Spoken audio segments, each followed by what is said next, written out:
and welcome to week 3 of the Clee Connection. I'm so happy to have you back.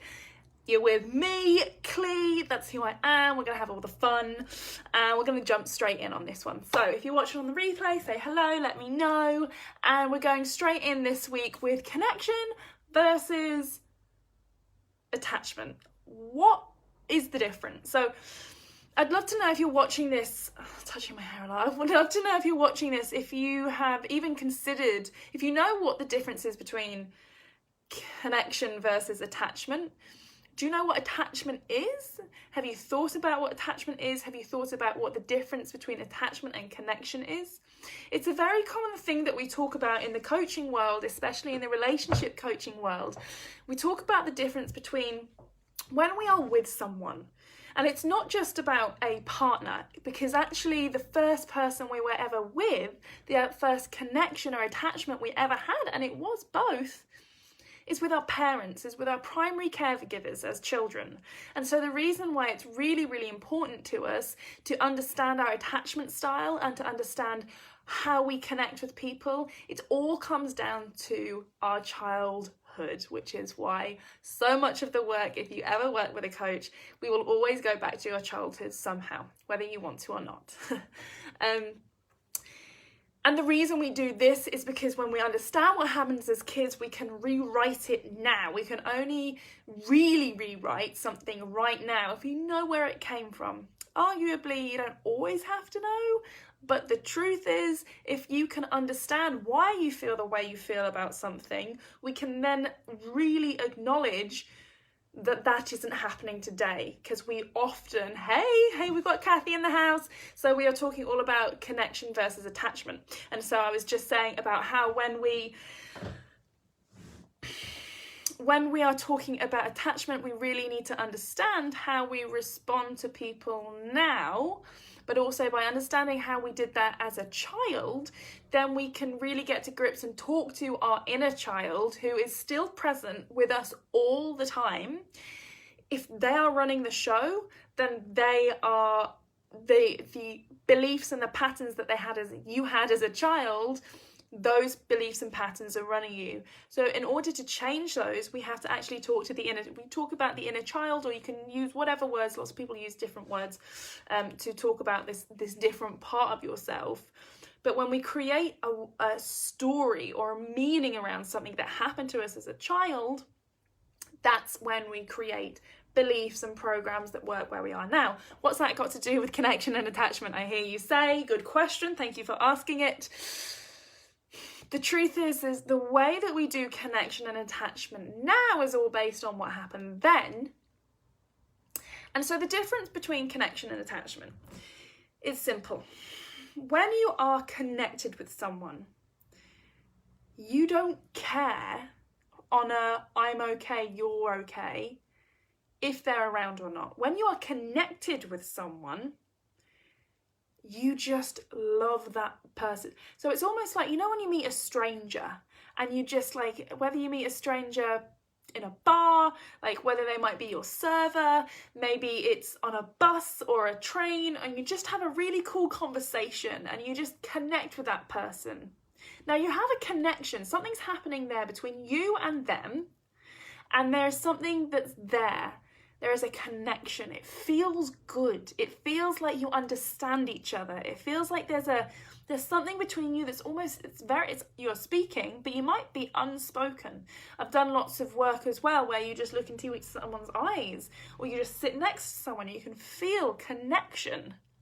But it's not attachment, because you know that stranger, they're going to leave and you're okay with that. So a connection is having a presence with someone and not needing them to be there, but just enjoying the connection. Attachment is when we cannot have them not be there. Healthy attachment, because there is such thing as healthy attachment. There's lots of different kinds of attachment. If you want to look more into attachment, which if you are dating and you're finding it hard and you want to get better at it and you want to understand yourself more, which is literally everything I do is all about understanding yourself more so you can understand others. Read the book called Attached. It's called Attached. I can't remember who it's by, but if you go on Amazon, it's pretty much the top one. And it has a really good give you a really good understanding of the kinds of attachment. So attachment theory is based on a man called John Bowlby. And he found that when you put a baby in a room with a parent and then you take the parent away, babies will have different responses. And he hypothesized that there are some healthy and some unhealthy ways of attaching a baby attaching to a mother.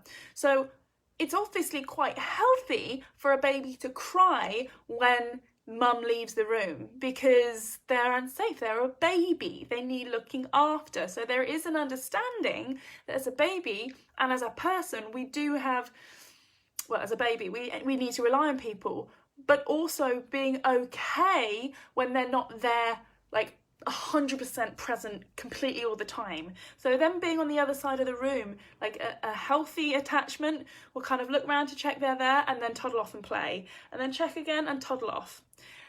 An anxious attachment wants them there all the freaking time. They're like, won't even necessarily go off and play. They might, but they're like, quick, run back to mum, constantly wanting to know where mummy is. Doesn't like her leaving at all, can't stand anyone else being in the room. This was me as a kid with my dad, hated being away from him, hated other people coming if I didn't completely trust them.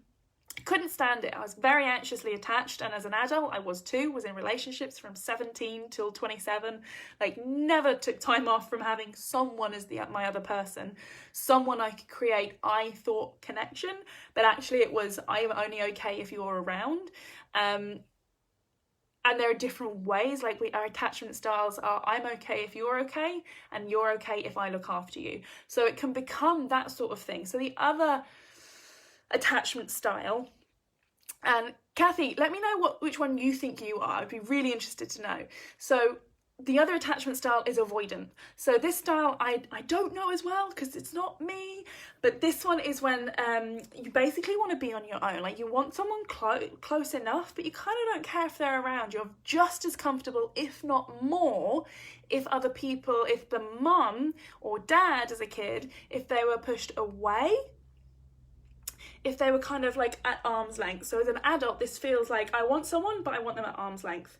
And so this, in relationships, what tends to happen is that often an anxious attached person will find themselves someone who's avoidant attached.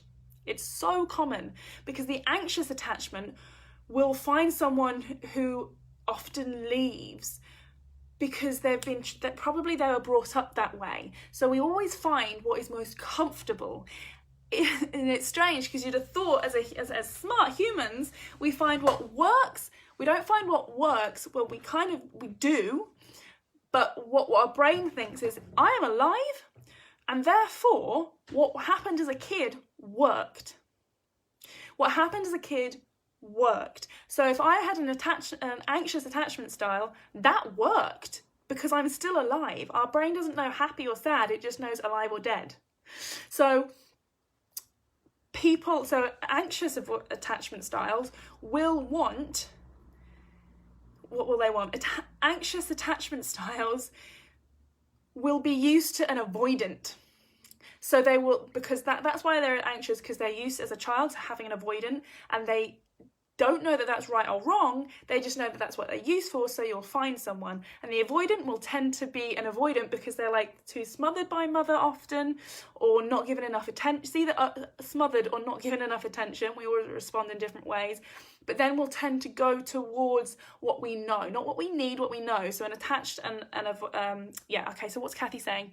I've always been anxious, but after doing that work have shifted to avoidant, doing more work. Kathy, I have been there, going from one extreme to another, and I just want to let you know that's totally normal, actually. I have found with all my clients and all my time of personal development, I'm glad you loved attached. Yeah, right? What I have found is that most people, and actually I was talking today to a friend, my family, about the race issue, like it's like this tiny little issue, but you know what I mean? Like we as humans, as a society and as individuals, we go from we think that we should go from one extreme to what's right. to the balance, to the middle, to equality. What actually happens is we go from one extreme right over to the other extreme before we come back and find a middle ground. Because how the hell do you know what middle is if you haven't been to the two extremes? So Kathy, it's just you and me here right now. So anyone on the replay, you're watching a little bit of a coaching sesh, or a conversation. Yes, so you're doing the right thing. You're going from one extreme to the next and finding yourself in the middle because you understand how it feels to be both ends. And the beautiful thing about this is that when you understand how it feels to be both ends, you can see it in others and you can know, as they say in Attached, which I love, is like when you meet someone who is healthy, the predominant person will tend to pull the other person to their style. So if you're an anxious or an avoidant, and you can bring the unhealthy person into your attachment, but the other way around is true as well. So as long as we all open up to the possibility of being the healthy attachment, then we can all be taken to that healthy attachment and really doing the work and allowing ourselves to be. And this is really what's amazing, because Kathy, I don't know if you're dating at the moment. What do you say? Also found a bunch, yeah. So I found the same. And the thing is, if we can be led by other people into their healthy or unhealthy attachments, what's really cool is that we can also be the leader in relationships to support them. Like, it's not our job to, absolutely no way is it our job to. We don't have to. But if we find ourselves with someone who we really want to try with, and we commit to being the healthy partner here, often if we really ground ourselves in the healthy and really ground ourselves in love and truth and kindness and openness and never putting them down, it is actually, I'm going to say, remarkably easy to bring someone into that. But we have to be so grounded and centered and connected to self. And this is why connection and attachment just comes so beautifully together, I think. Because attachment isn't wrong. Attachment happens. It's very important. And it happens inevitably in lots of relationships. But when we bring connection, if you see lots of really incredibly beautiful, my favorite relationships to watch, to be near and part of, are the ones that just enjoy each other, who support each other, who are on a team, who have a partnership. They really have a partnership. They're not necessarily just lovers. They're not connected. They don't need each other, but they support each other in a beautifully mutual way. And obviously, there's something that comes into that, like if it's a long-term thing, yeah, there's assumptions that people are going to be around, but the connection being bigger and two people committing to a connection is a very different concept to two people committing to an attachment. And in my experience, I thought I was in love and had a connection, when actually, in reality, I had a big attachment to someone. And what happened is, when I shifted and I decided to get healthy and do my life for me, he didn't like it, so we had to break up, and it was heartbreaking. Really, I say it in a sentence, like it didn't massively transform a year of my life, but it was so worth taking myself out of that. Kathy, I am dating, but having to work through the avoidant fears and behaviours. Yeah, past relationships I had was with narcissists, so still healing. Fuck me, Kathy, that's huge. Like, being in relationships with narcissists, I was in one last year, year before really, and yeah, it's really hard, right? Because our thoughts are manipulated. They really, really are. And for me, I mean, we're going somewhere different now, Kathy, but there's a lot of healing. I wonder how much healing you've done around like the forgiveness of yourself, because I know there was a long time, only up until recently, where I was still really angry with him for manipulating, controlling, all that behaviour. And then really what I noticed that wasn't holding on. I was holding on to the anger for him, and actually, and I totally agree, Kathy. And for me, it was like being able to forgive myself for being in it and not taking myself out, and trusting myself that I could be with someone again. Because I don't know about you, but like once he's gone, he's gone. That's gone. So the trust issue is, can I trust myself again? Can I trust myself to know what healthy is and what not healthy is? I forgave myself. I understand where it came from, what I needed. That was, yes. That's what I'm talking about. That is why I'm here, Kathy. That's why I'm doing the Clee Connection. That's why I'm a coach, a life coach, a relationship coach. That's why I do the work I do, because, you know, relationships are just, for me, some of the most beautiful part of life. It's the most beautiful part of being a human being and existing on this earth. And I want to be able to do it from a really beautiful, open, loving, kind, delicious space, rather than it being you know, and that's why we're here. So connection versus attachment. Kathy, you've got any other questions whilst you're here? Anything else you want to pop up and say? Anything you're thinking about? Because, like, connection is so good. So I'll just share a little bit. If anyone's still watching on the replay, let us know. So I've been dating a guy, because he's not even on anything on social media, he won't know. I've been dating a guy just for a couple of weeks from the internet, from Hinge actually, and it's been lovely. And I had a point where we had a really honest conversation, because I said I'm not interested. But the truth was, he just had a behaviour that I didn't like, which was being too right, being a know-it-all, and just being too serious. And I really want more play and fun in my life and relationships. So I was too chicken to say that. So when he called me out, we got on the phone, because I love that he asked for feedback. And actually, just by being completely honest, completely truthful, we had this incredible conversation. And I suddenly was like, wow, I like this guy, because he's actually acknowledged his vulnerabilities, wants to change them, and wants to do something about it, and is happy to ask for my help.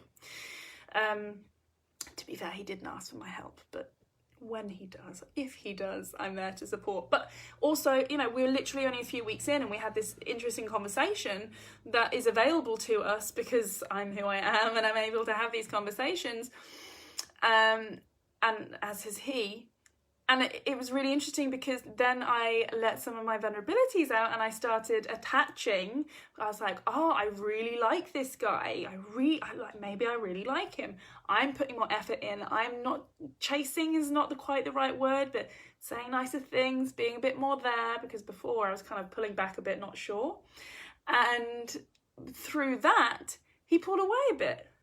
Now, the attachment in me is like, send him a nice picture of your face, Clee. Tell him what you're doing. Ask him how he is. Like, do all the things to make him, like, you're great. I'm interesting. Do all of that sort of stuff. And so instead of doing that, I just held my space. I hung back, and attachment is about other people. Connection is about I'm good and it's fun to be there with you.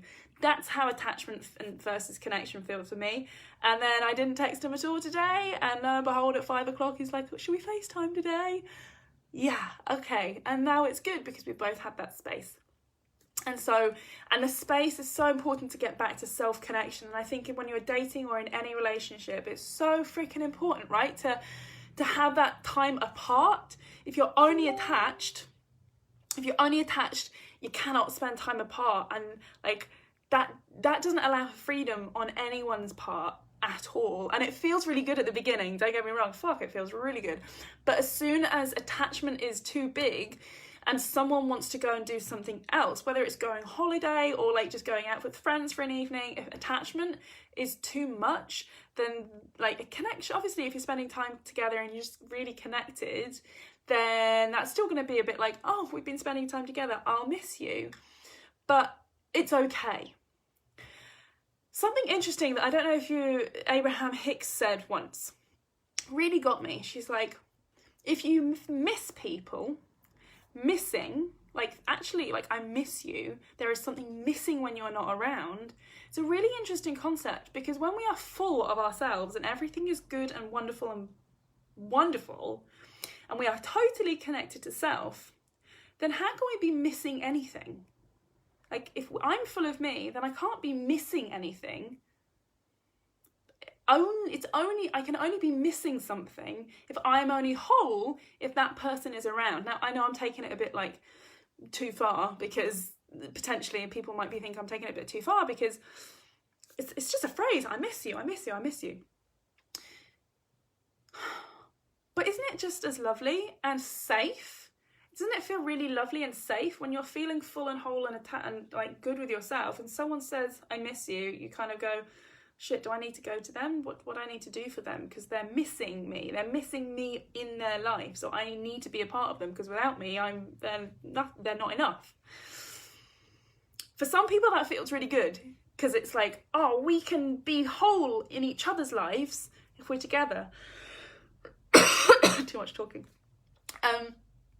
But instead, when I am in a really beautiful, honest, open, loving, not open like that, open and kind and connected relationship, my friends especially, and I think we have this connection with friends a lot more than partners sometimes. There's some pressure we put on with partners and dating, where it's like, where it's okay to say no. It's okay to pull away. It's okay to say I need some time on my own. It's okay to say, do you know what? I think you're great and I don't want to be around you right now. Like, I love you, but I want my own space. And there's nothing about you that's wrong. It's just time for me. And people find that really weird. People find that really odd, including me, because I wanted this and I got the relationship, then I freaked out. And so it's totally understandable when we're going from anxious or avoidant or just whichever unhealthy attachment towards a healthier attachment. It's so normal for these things to be triggered. But it sounds like, Kathy, you are really able to be really self-aware of this. I think it's incredible, all the work that we're all doing. What I needed was connection to self. That is the one truth of everything, really, because any other problem is just that one. It's just that one. It's connection and love to self. Because when we can do that and heal that, it's just everything. It is fascinating. It is fascinating. Okay, I'm going to wrap up here. Thank you so much for being here live, Kathy. We've been going for a while, 20 minutes. Cool, blimey. Thank you so much for being here, Kathy, and sparking so much of this, such an interesting conversation. I freaking love it. I'm so glad you do too. Next week, we'll be back again. I was a bit late this week, but we're back at 5 next week. If you have any other questions, Kathy, drop it in the group. If you've got any dating stuff coming up, questions, queries, concerns, anything that comes up that you want to ask for help with, I'm here at your service. So we'll do that, and if you don't, then I'll find another wonderful topic for next week. Have a great weekend. All my love. Mwah!